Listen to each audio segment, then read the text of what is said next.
कि कई पेशेंट्स ऐसे हैं जो अर्ली स्टेज में स्टीरॉइड्स ले लेते हैं, और ये समझना ज़रूरी है कि जो अर्ली स्टेज में आप स्टीरॉइड्स लोगे तो वायरस की रेप्लिकेशन को और बढ़ावा मिलेगा, और कई दफ़ा जो माइल्ड केसेस हैं उनको सीवियर वायरल निमोनिया हो जाता है, लंग्स में एकदम वायरस फैल जाता है, क्योंकि बड़े हाई डोज स्टीरॉइड्स उनको डे 1 से मिल जाते हैं। तो मैं सब लोगों को यही कहना चाहूँगा कि स्टीरॉइड्स मॉडरेट इलनेस के लिए ही है। माइल्ड इलनेस में जब आप होम आइसोलेशन पे हैं, सैचुरेशन आपकी मेंटेन्ड है, अर्ली स्टेज में जो हम कहते हैं कि फर्स्ट 5 डेज में स्टीरॉइड्स का कोई रोल नहीं है, it can actually be again harmful. Biomarkers का मतलब कि आजकल लोग कोविड पॉजिटिव हुआ तो ब्लड टेस्ट कई करा लेते हैं, अपना सीआरपी देख लेते हैं, ब्लड सीबीसी देख लेते हैं, डी डाइमर देख लेते हैं, एलडीएच देख लेते हैं, फेरेटिन देख लेते हैं।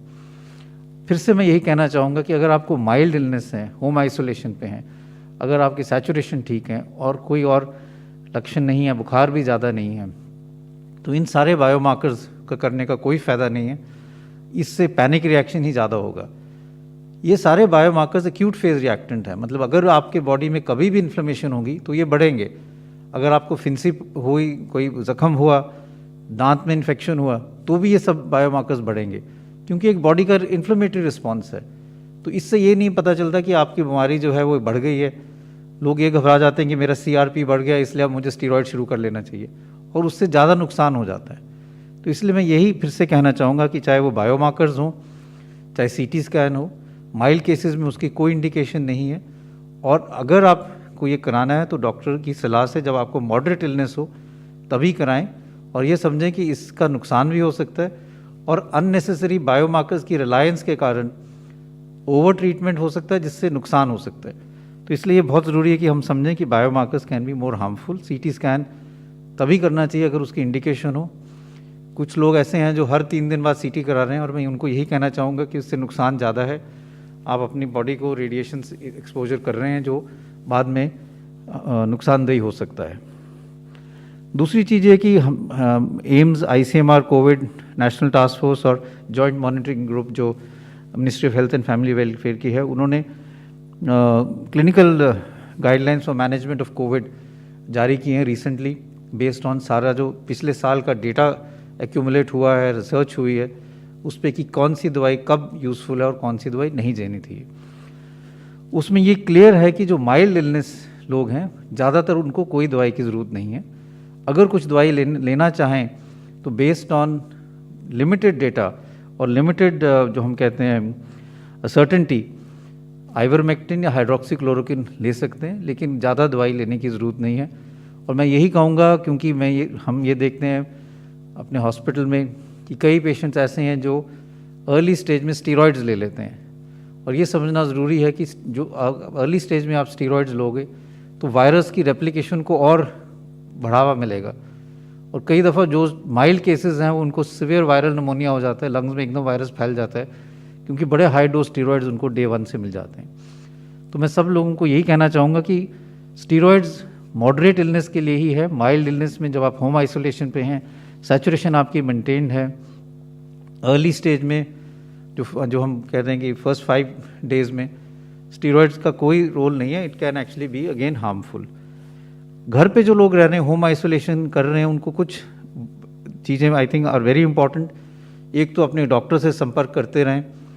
कुछ जो वार्निंग साइंस हैं, जैसे आपकी सैचुरेशन कम हो रही है, 93 या 93 से कम हो रही है, या बेहोशी जैसी हालात हो रही है, सुस्ती ज़्यादा हो रही है, या छाती में दर्द बहुत हो रहा है, ऐसे जैसे वार्निंग साइंस हैं, तब एकदम आप डॉक्टर से संपर्क करें, और अगर ज़रूरत होगी तो फिर एडमिशन के लिए भी आपको सपोर्ट लेना चाहिए।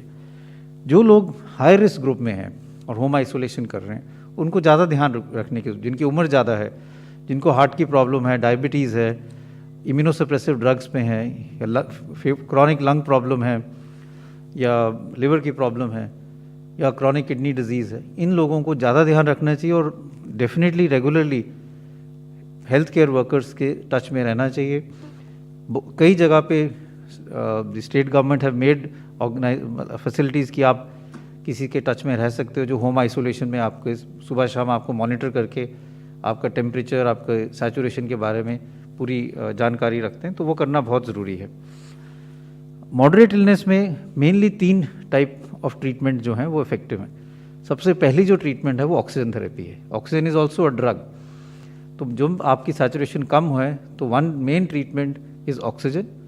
दूसरा, अब इस स्टेज में जब आपकी सैचुरेशन कम हो रही है, आपको मॉडरेट इलनेस है, तब स्टीरॉयड्स का रोल है and then steroid should be given. तीसरा जो ड्रग है वो है हम जो कहते हैं एंटीकोगुलेंट्स, क्योंकि ये हम जानते हैं कि कोविड-19 जो इन्फेक्शन है इसमें कुछ चीज़ें जो हैं वो और वायरल निमोनिया से अलग हैं कि ये ब्लड में क्लॉटिंग जो है उसको प्रमोट करती है और उसके कारण जो फेफड़े में खून की नालियाँ उसमें भी क्लॉट्स बन जाते हैं, जिसके कारण सैचुरेशन कम हो जाती है। कई दफ़ा क्लॉट्स जो हैं वो हार्ट में चले जाते हैं, जिससे हार्ट अटैक हो सकता है, या ब्रेन में चले जाते हैं जिससे स्ट्रोक हो सकता है। इसलिए मॉडरेट केसेस में हम एंटीकोगुलेंट्स भी देते हैं जिससे खून पतला रहे और उससे क्लॉटिंग ना हो।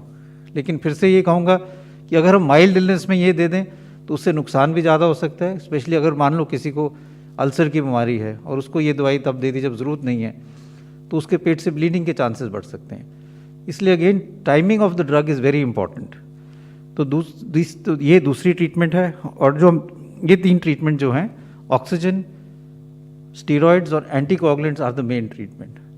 जो और ट्रीटमेंट है जो हम देते हैं एज इमरजेंसी यूज ऑथराइजेशन, उसमें रेमडेसिविर आती है, एक ड्रग है टॉसिजुलिमैब और तीसरा है कन्वलेसेंट प्लाज्मा। ये सिर्फ तभी दिए जाते हैं अगर हमें लगे कि पेशेंट ज़्यादा डिटेरियोरेट कर रहा है। पर जो हमारे मेन ट्रीटमेंट स्ट्रैटेजी हैं वो वही 3 हैं, ऑक्सीजन, स्टीरॉयड्स और एंटीकोगुलेंट्स।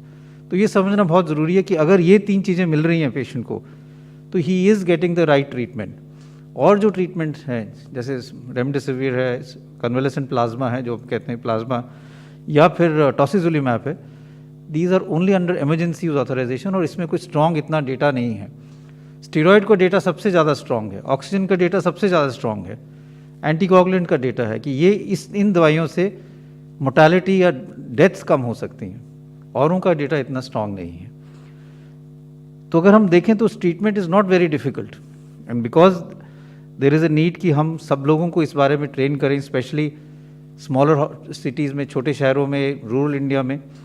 तो उसी को देखते हुए एम्स ने, ministry of health and family welfare ने एक क्लिनिकल एक्सीलेंस प्रोग्राम शुरू किया है जिससे हम वेबिनार कर रहे हैं। आज भी हम कर रहे हैं, फ्राइडे को भी हमने किया था, जहाँ पे हम रीजनल और स्टेट सेंटर्स ऑफ एक्सीलेंस बनाने की कोशिश कर रहे हैं। More than 1000 people come on to that webinar. उस 1000 से ज़्यादा लोग वेबिनार पे आ जाते हैं और हम कई चीज़ें उनसे यही डिस्कस करते हैं कि माइल्ड कोविड को कैसे मैनेज करना चाहिए, कौन सी दवाई देनी चाहिए, कौन सी नहीं देनी चाहिए, जैसे मैंने अभी समझाया। ऑक्सीजन का क्या रोल है, कब ऑक्सीजन देनी चाहिए, कब नहीं देनी चाहिए, ऑक्सीजन का मिसयूज़ नहीं होना चाहिए, रेमडेसिविर और दवाइयों का क्या रोल है, और प्लाज्मा का क्या रोल है, और जैसे मैंने अभी कहा कि एक्सरे और सीटी का क्या रोल है। हमारी यही कोशिश है कि ये हम जो ट्रीटमेंट प्रोटोकॉल है इसको सिंप्लीफाई करें, एविडेंस बेस करें और सब लोगों को ये प्रोपोगेट कर पाएँ even at the remotest level. क्योंकि जैसे ये पैंडेमिक फैलेगा या और जगह पे जाएगा तो हर एक डॉक्टर की ट्रेनिंग होनी चाहिए कि हम इसको कैसे ट्रीट करते हैं जिससे हमारी ऑप्टिमम ट्रीटमेंट हो और हम लोगों की जान बचा पाएँ। Main aim is to treat properly and save lives. और इसीलिए ये प्रोग्राम है clinical excellence program, ministry of health and family welfare और एम्स इकट्ठे मिलकर कर रहे हैं, जिससे हर एक रीजन में, चाहे वो प्राइवेट सेक्टर में हो या गवर्नमेंट सेक्टर में, चाहे वो प्राइमरी हेल्थ सेंटर में हो या छोटे शहर में कोई डॉक्टर हो, उनको हम रीच कर पाएँ कि ये ट्रीटमेंट स्ट्रैटेजी और इसका रीज़न क्या है, इसका एविडेंस क्या है। तो ये एक चीज़ मैं बताना चाह रहा था। और एंड में जैसे कहा गया कि ट्रीटमेंट के अलावा we have to decrease the number of cases.